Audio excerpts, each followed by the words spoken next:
And witnessing it all, not from afar but at close range, was Aeschylus. Aeschylus wasn't just a playwright, he was also a soldier. He stood in the Athenian ranks on the plain at Marathon on that fateful day when the Persians first arrived. He was part of the victorious Athenian army, but he also lost his brother on the battlefield. Aeschylus, in his own epitaph, preferred to be remembered for his role here at Marathon rather than for his plays. Without doubt, it was his extraordinary experiences here on the battlefield that gave him a unique perspective and allowed him to represent war on stage in a way that has echoed ever since. Aeschylus composed over 90 plays in his lifetime, and of the few that survive, the play that he composed about these great events is one of the most moving and one of the most fascinating. In 472 BC, Aeschylus produced a play called The Persians, and it's the first ancient tragedy to survive to us in full today. Its sponsor was no one less than the future democratic hero Pericles.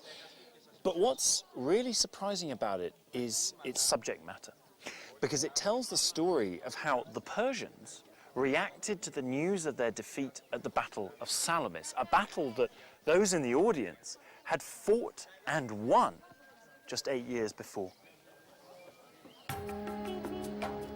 The play is set in the Persian capital. A messenger arrives at the Persian court with the news of the Greek victory. The Persians cannot believe that they have been defeated and they fall to pieces. In their misery, they summon the ghost of the previous king Darius for advice. The ghost of Darius tells the Persians that they themselves are to blame for their defeat, because their pride and their ambition has led them to disregard the gods. The voiceless heaps of slaughtered corpses shall eloquently show that no one human should puff up inflated thoughts. You see how insolence, once opened into flower, produces fields ripe with calamity and reaps a harvest home of sorrow. This is the crucial theme of the play. Well, I think really at its heart, it's almost really a tragedy about hubris. This idea of, sometimes translated as arrogance, something like that, going too far, crossing a line, transgressing. And the Persians had done that. They thought big, they thought they could go and take Greece. They didn't win. And actually part of what the play is exploring is the idea that big empires can fall. What kind of resonance and implications does a play like The Persians have for us today? It deals with one of these eternal themes. It looks at war, and it looks at the destruction, the loss, the risks you run if you go to war. They became really popular with the Gulf War and then with the Iraq War as well, and this is a really interesting one. In some modern productions, what you get is costume that really tells you that the audience should be making a link with contemporary war.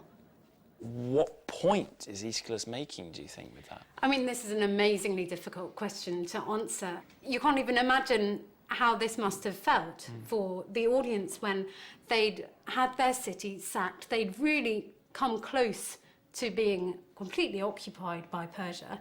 This play is, you know, on one level really celebratory. Yeah. But you have to imagine it operating on another level as well, because there are incredibly moving speeches in this. The language isn't just victorious, if you like.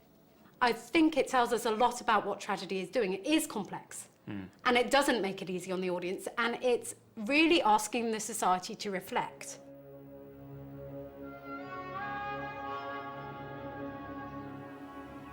This play for me is both an exception to normal tragedy and a fantastic example of it.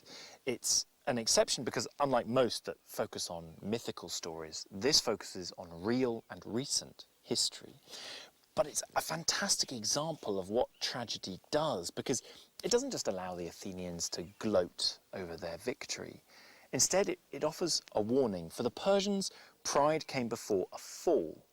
And at a time when Athens and the Athenians were beginning to grow in their own power within the Greek world, the play offers that same message.